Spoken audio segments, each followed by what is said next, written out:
Tim Tramnitz might be the highest rated returning driver in Formula 3 this season, but has really never been considered a true primary title contender until now. Hello and welcome fellow motorsports fans. The F3 Championship has reached a new stage of the title battle. Richard Verschoor for once didn't get disqualified after a feature win, and Gabriele Bortoleto has scored his first ever points in F1. Lots to get through, so let's not waste any more time. Before we get to the big topics in F2 and F3, some housekeeping first by talking about last week's Euro Cup 3. The title fight still mostly consists of the usual suspects, but with a couple of key players missing, and we'll get to that in a moment. Kaspar Stuka, Matteo Cornaghi, Ernesto Rivera and Valerio Rinicello form an unlikely 2v2 at the top of the championship, with Stuka and Cornaghi definitely more convincing favourites than their respective teammates.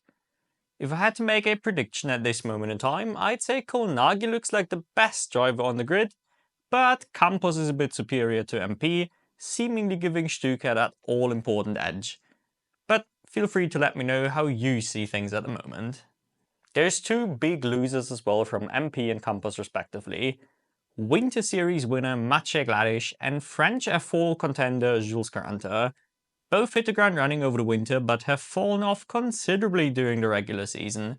Caranta in particular just getting into too many incidents, and Gladiš just not really showing that mega front-running pace we've got used to over the winter.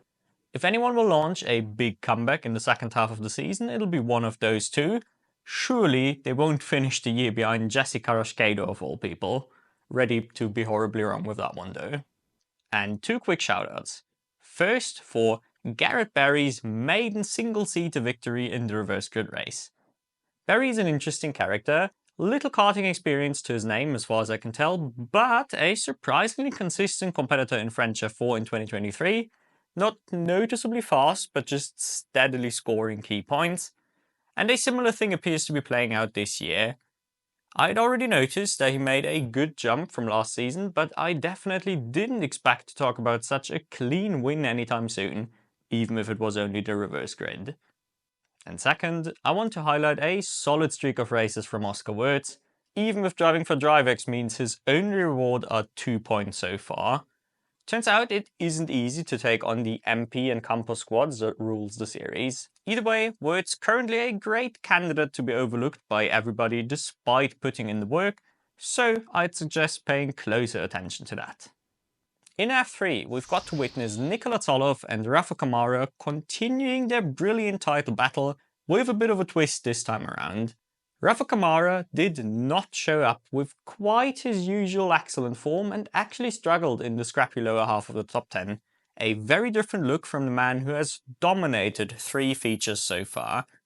Now, don't get me wrong, he still did a good job and scored important points, but this was still the weakest we've seen him all year, and really for Trident overall.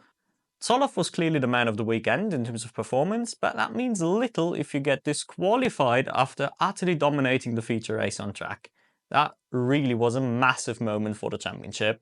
It left the door open for fellow Red Bull junior Tim Tramnitz to take P2 in the championship, and deservedly so. Not one, but 2 mega attacking drives to bring home big points despite a poor quali session. Fantastic race pace, remarkable consistency, and, Barcelona accident notwithstanding, mostly solid racecraft does make the German a proper title threat in somewhat mediocre machinery. I don't think Red Bull is particularly interested in him as an F1 prospect, but he is definitely making the case for himself as the most mature driver on the grid, despite only being a sophomore himself. Reminds me a bit of Luke Browning last year in that regard. While I still think Camara looks like the firm favourite all around, Tramnitz might just be able to take it with his unmatched consistency. And while unfortunately there is no real reason to talk about Tuukka Taponen at the moment, his Aussie teammate James Wharton did of course finally contribute something, and that something just so happened to be ART's very first win of the season. Now, I'd love to say Wharton is back to his fracker form, and he did admittedly win the race in pretty convincing fashion, but disappeared back into anonymity a day later in the feature. Therefore, I'm not particularly convinced that this means a whole lot, but either way, I'm still happy he finally had a good race again. Prema looked, I think, the best they've looked all year so far, fighting in the points with the McLaren Junior alliteration duo Brando Badoer and Yugo Chukwu. Pre-season title contender Noël Léon unfortunately did not really make use of the better looking equipment this weekend. Yugo's first podium may have been taken away, but that was still an excellent sign going forward. Unlike Wharton, he delivered in both of the races. Badoer had his first flash of form but did manage to mess it up both times, while Yugo Chukwu has done a respectable job with limited tools so far. Badoer is seemingly just crumbling under the additional pressure this season, like Lando Norris on steroids. And just to mention that topic as well, while it might have helped, I don't think Yugo's lack of livery on the car really affected his results in any meaningful way. Prema just looked considerably better all around. And a shout out for latest AIX driver Brad Benavides. Not only did the former F2 driver become the second man to score for the team so far, he has had a great pace in the sprint race as well, even if Del Pino ended his run a bit early. Benavides may have been massively rushed into F2 a few years ago and has rightfully gotten quite a few haters because of it, but make no mistake, the American driver looks like an excellent asset to have for any F3 team at the moment. The title drama reached another chapter in F2 as well, this time with Richard Verschoor opening a noteworthy points gap for the first time all year, massively aided by main rival Alex Dunne taking a post-race disqualification, this time in an almost mad twist, considering the post-race disqualification is usually Verschoor's specialty. I can't be the only one that thought it was going to be him again when I first read about the disqualification, surely. I don't want to sound like a broken record by telling you once again why Verschoor is considerably better than his 5-year history in the series suggests. I know he'll be overlooked by F1 anyway if he was to win the title, but I do firmly believe that he could do a solid job in any professional racing seat. Guy can drive, he just rarely got the opportunity to show it this consistently. And make no mistake, it isn't like he's just driving a rocket ship this season. Olli Goethe may not be F1 material, but I doubt he'd be consistently well out of the points if the car was, say, an Invicta from last year. Dunne is of course fast enough to fight back in the coming rounds, and really we do still have 6 or more potential champions, with the consistency of Jack Crawford and Leo Fornaroli proving particularly dangerous for late season assault in my opinion. It was also a proper mecha chrome weekend with engine issues for both Gabriele Mini and Amaury Codil, incredible wasted potential, surprisingly in particular for Codil, and really marks our yearly segment of complaining about trash engines in the highest step of the global feeder series system. While outrage from a few fans won't solve the issue, I firmly believe we should still voice our discontent at any sensible opportunity. I did call Pepe Marti my favourite for the title after the first few rounds, only to have the Spaniard drop off a cliff 3 weekends in a row, almost taking himself out of title contention entirely. Thus, I was very glad to see him properly recover for this weekend, not just with the hard-fought sprint win, but also an inspired drive in the feature. But I will still point out, while an F1 drive was never looking particularly likely, potentially losing out to Arvid Lindblad in the 101 has surely buried that dream already. Red Bull doesn't really care about secondary options. Marti would be the perfect candidate for a Super Formula campaign, I reckon, if only Red Bull still had that partnership with Mugen. I think Sebastian Montoya deserves a massive shout out. What a mental drive to somehow take P4 in the feature after an early puncture. A pretty sensational attack from a driver not particularly highly rated by anyone, I don't think. It may hurt me a bit to say that, but by now he is actually firmly looking like the better Prema driver, while Mini just can't seem to find his early season form anymore. So far, he is giving excellent Alex Dunne a decent run for his money regarding the biggest surprise of the season. He really just needs to sort out some of the clumsiness, but it looks like we've actually got a good driver on our hands in the moment. As far as F1 is concerned, there really are 2 topics perfectly suited to the feeder series crowd. Kimi Antonelli accident and Gabby Bortoleto's wicked weekend. Antonelli finds himself on a streak of 4 rather horrible results out of the last 5, obviously this time causing his DNF himself by locking up on lap 1 to take out Max Verstappen and himself. While that is of course about as big of a mistake as you can make, I do want to come out with all my favourite Kimi excuses in defence.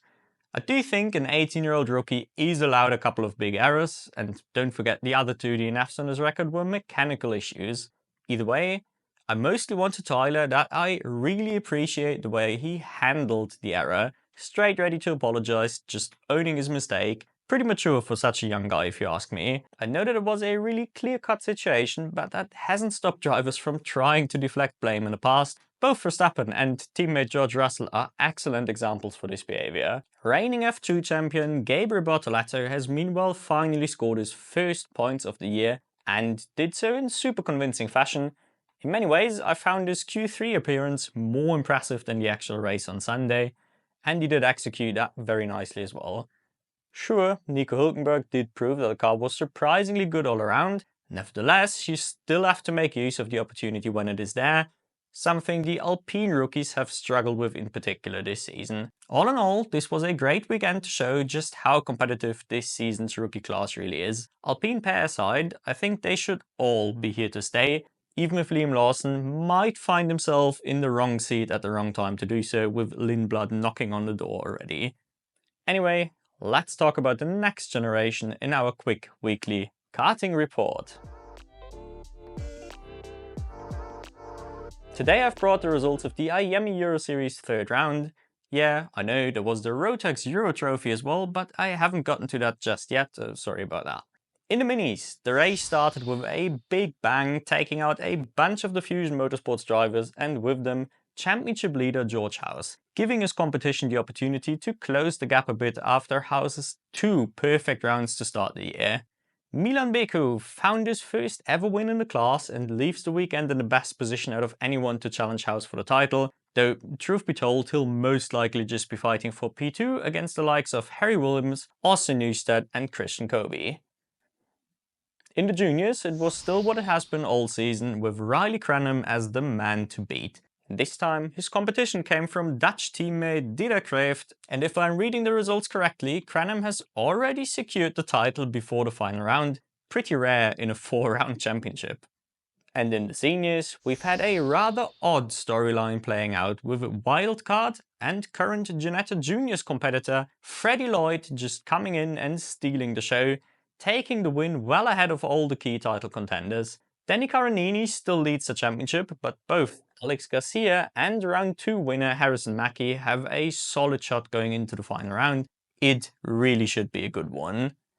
And we'll leave it there for the time being.